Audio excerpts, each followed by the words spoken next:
नमस्कार साथियों, आप देख रहे हैं बिहार समाचार, जहां आपको मिलती है बिहार की दिन भर की ताजा और बड़ी खबरें। आज की पहली खबर, सम्राट चौधरी बोले अपराधियों को बिहार छोड़ना पड़ेगा। बीजेपी ऑफिस पहुंचे उप मुख्यमंत्री सम्राट चौधरी ने कहा, भाजपा के नेतृत्व और नीतीश कुमार के निर्देशन ने मुझे बिहार में गृह मंत्री के तौर पर काम करने का मौका दिया। नीतीश कुमार ने लगातार बिहार में सुशासन स्थापित किया है। नीतीश कुमार के मार्गदर्शन में हमेशा सुशासन होगा। बिहार के सुशासन ने यहाँ हमेशा अराजकता को समाप्त किया है। बिहार अपराधियों के लिए नहीं है, यहाँ से अपराधियों को बाहर जाना होगा। राज्य 2459 मदरसों के अनुदान के लिए तय की गई शर्त। शिक्षा विभाग का निर्देश, बिहार में अराजकीय प्रस्वीकृत मदरसों को सशर्त अनुदान दिया जाए, जो कि बिहार राज्य मदरसा सुदृढ़ीकरण योजना के तहत आता है। यह योजना मदरसा शिक्षा की गुणवत्ता में सुधार के लिए शुरू की गई है और इसका उद्देश्य मदरसों को आवश्यक सुविधाएं और बुनियादी ढांचा प्रदान करना है। नई व्यवस्था, पटना उच्च न्यायालय द्वारा 24 जनवरी 2024 को पारित आदेश के अनुपालन अराजकीय प्रस्वीकृत 2459 प्लस 1 कोटि के तहत अनुदानित मदरसों पर लागू होगी। ओपन शर्ट जीन्स क्रॉक्स में पहले दिन मंत्रालय पहुंचे दीपक प्रकाश। बिहार में नई नीति सरकार एक्शन में आ गई है। कल शुक्रवार को बंटे विभाग के बाद मंत्री अपने अपने विभाग का पदभार ग्रहण करने पहुंचने लगे हैं। सीधे मंत्री पद से राजनीति में एंट्री करने वाले उपेंद्र कुशवाहा के बेटे दीपक प्रकाश पंचायती राज विभाग का जिम्मा संभालने पहुंचे। पहले दिन वो ऑफ व्हाइट कलर की ओपन शर्ट, ब्लू जीन्स और क्रॉक्स में मंत्रालय आए। उन्होंने विभाग का पदभार लिया। मंत्री दीपक प्रकाश पहले तो मीडिया से बात करने को तैयार नहीं दिखे, कहा कि अपनी प्रतिक्रिया बाद में देंगे, लेकिन आग्रह करने पर वो तैयार हुए। बाइट देने के लिए खड़े हुए, फिर बैठ गए और मंत्रालय के कर्मचारी से पीने के लिए पानी मांगा। मधुबनी में उत्पाद विभाग ने की कार्रवाई, 47 ठिकानों पर की छापेमारी। मधुबनी उत्पाद विभाग ने शुक्रवार को जिले के 47 जगहों पर छापेमारी की। इस दौरान कुल 14 लोग गिरफ्तार हुए, जिनमें 2 शराब तस्कर और 12 शराब का सेवन करने वाले शामिल। उत्पाद अधीक्षक विजयकांत ठाकुर ने शनिवार शाम 5:30 पर जानकारी दी कि शुक्रवार को विभाग की अलग अलग टीमों ने जिले के 47 स्थानों पर छापेमारी। इन छापों में 14 अभियुक्त पकड़े गए। एक शराब तस्कर फरार होने में सफल रहा, जिसके खिलाफ प्राथमिकी दर्ज कर उसे पकड़ने के लिए लगातार छापेमारी की जा रही है। छापेमारी के दौरान 91 लीटर देसी और 9 लीटर विदेशी शराब के साथ 2 वाहन भी जब्त किए गए। वैशाली में 10 लाख के ज्वेलरी, 80,000 कैश लूटे। वैशाली के मदरना चौक पर दिन दहाड़े एक आभूषण दुकान में लूट की वारदात हुई है। 3 बाइक सवार अपराधियों ने गन पॉइंट पर दुकानदार से लगभग 10 लाख रुपए के जेवरात और 80,000 रुपए नकद लूट ली। यह घटना लालगंज वैशाली मुख्य मार्ग पर स्थित मदरना चौक पर हुई। जानकारी के अनुसार एक बाइक पर सवार 3 अपराधी दुकान पर पहुंचे। उनमें से 2 अपराधी दुकान के अंदर घुस गए और पिस्तौल दिखाकर दुकानदार को धमकाया। इसके बाद उन्होंने दुकान 10 लाख रुपए के जेवरात और 80,000 रुपए नकद लूट ली। बिहार में 2030 तक कोई नहीं रहेगा। बेघर नीतीश सरकार उपलब्ध करा रही जमीन राज्य के सभी बेघरों को वर्ष 2030 तक अपना घर मिल जाएगा। राज्य सरकार आवास विहीन भूमिहीनों को घर के लिए जमीन भी उपलब्ध करा रही है। प्रधानमंत्री आवास योजना ग्रामीण के तहत इन्हें घर दिया जा रहा है। ग्रामीण विकास विभाग के सूत्रों ने बताया कि इस योजना के तहत पिछले 10 वर्षों में ग्रामीण इलाकों में रहने वाले 39,14,547 गरीब परिवारों को पक्का घर दे दिया गया। इस पर 53,949 करोड़ रुपए से अधिक खर्च हो चुके हैं।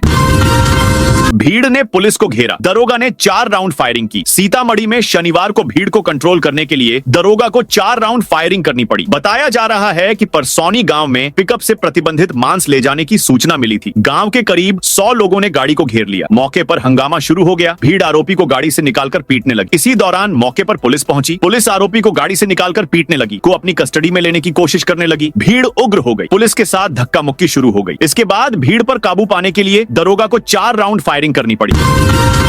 गृह मंत्री से मिले बिहार पुलिस एसोसिएशन के अध्यक्ष। बिहार पुलिस एसोसिएशन के अध्यक्ष मृत्युंजय कुमार सिंह ने शनिवार को उप मुख्यमंत्री सम्राट चौधरी की आवास पर मुलाकात कर उनको बधाई दी। इस दौरान बिहार में अपराध नियंत्रण, बेहतर पुलिसिंग सहित पुलिस विभाग के कई मुद्दों पर चर्चा हुई। श्री सिंह ने उम्मीद जताई कि गृह मंत्री सम्राट चौधरी के नेतृत्व में बिहार के पुलिस पदाधिकारी व कर्मी अपने कर्तव्यों का पालन करते हुए सुशासन की सरकार को और मजबूती देंगे। अरवल में भूमि विवादों की सुनवाई। अब अंचल कार्यालय में अरवल में भूमि विवादों के त्वरित निपटारे के लिए अब अंचल कार्यालय में जनता दरबार का आयोजन किया जाए। पहले थाना स्तर पर लगने वाले इन जनता दरबारों को अब अंचल स्तर पर स्थानांतरित कर दिया गया है। अंचलाधिकारी सर्वेश कुमार सिन्हा ने बताया कि समाहर्ता अरवल और पुलिस अधीक्षक अरवल के संयुक्त आदेश के तहत यह नई व्यवस्था लागू की गई है। इसके अनुसार कलेर, मेहंदिया और परासी थाना क्षेत्रों से संबंधित भूमि विवादों की सुनवाई अब हर शनिवार को अंचल कार्यालय कलेर में होगी। इसका उद्देश्य भूमि विवादों का त्वरित, पारदर्शी और प्रभावी निपटारा करना है।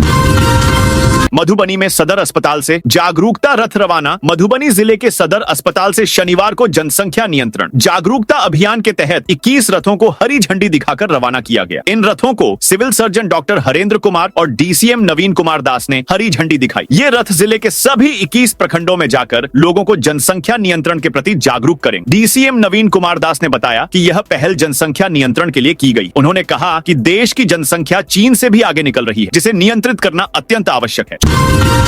चुनावी हार के बाद जनसुराज का बड़ा फैसला। जनसुराज पार्टी ने पंचायत से लेकर प्रदेश स्तर के पार्टी संगठन को तत्काल प्रभाव से भंग कर दिया है। अगले 1.5 माह में पार्टी संगठन को नए सिरे से तैयार किया जाएगा। शनिवार को पार्टी के सूत्रधार प्रशांत किशोर की उपस्थिति में प्रदेश अध्यक्ष मनोज भारती की अध्यक्षता में हुई बैठक में यह निर्णय लिया गया। हालांकि नए संगठन निर्माण तक भंग कमेटी अपना कार्य करती रहेगी। पार्टी ने अपने वरिष्ठ नेताओं को राज्य के सभी 12 प्रमंडलों का दायित्व सौंपा है, जो अपने अधीनस्थ जिलों में नए सिरे से प्रभावी और क्रियाशील संगठनात्मक ढांचे का निर्माण करेंगे।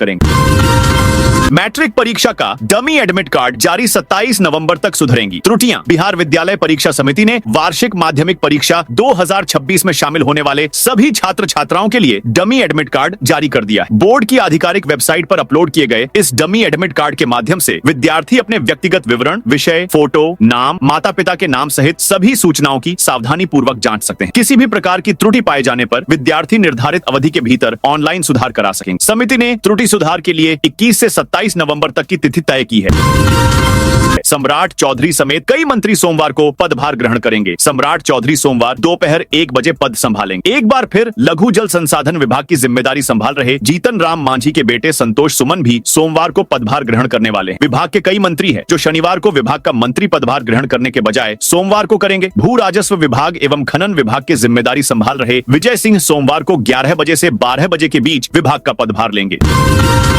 केंद्रीय कृषि विश्वविद्यालय के नए सत्र में एडमिशन समस्तीपुर के डॉक्टर राजेंद्र प्रसाद। केंद्रीय कृषि विश्वविद्यालय से नामांकन के दूसरे दिन 90% सीटें पर नामांकन की प्रक्रिया पूरी हो गई। खबर लिखे जाने तक यूनिवर्सिटी में नामांकन की प्रक्रिया चल रही थी। यूनिवर्सिटी के कुलपति डॉ PS पांडेय ने कहा कि इस बार यूनिवर्सिटी ने NIRF रैंकिंग में अच्छी रैंक हासिल की है, जिसके कारण देश भर के सबसे प्रतिभाशाली बच्चों ने एडमिशन के लिए पहली चॉइस के रूप में पूसा यूनिवर्सिटी को सिलेक्ट किया है और एडमिशन लिया है।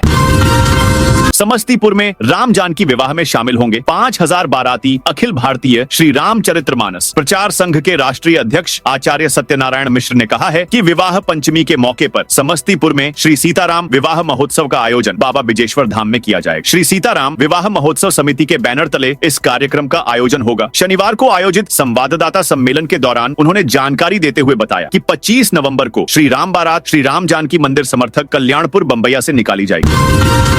ओवैसी बोले, हफ्ते में 2 बार बैठना होगा। जनता ने हमें चुना। AIMIM के राष्ट्रीय अध्यक्ष असदुद्दीन ओवैसी ने शनिवार को किशनगंज में एक विशाल जनसभा को संबोधित किया। इस दौरान उन्होंने पार्टी विधायकों के लिए जनसंवाद कार्यक्रम को और सख्त करने का ऐलान किया। ओवैसी ने बिहार प्रदेश अध्यक्ष अख्तरुल ईमान को निर्देश दिया कि वे अब हफ्ते में 2 दिन अमौर और बैसी विधानसभा क्षेत्रों में जनता के बीच बैठेंगे और उनकी समस्याओं को सुनेंगे।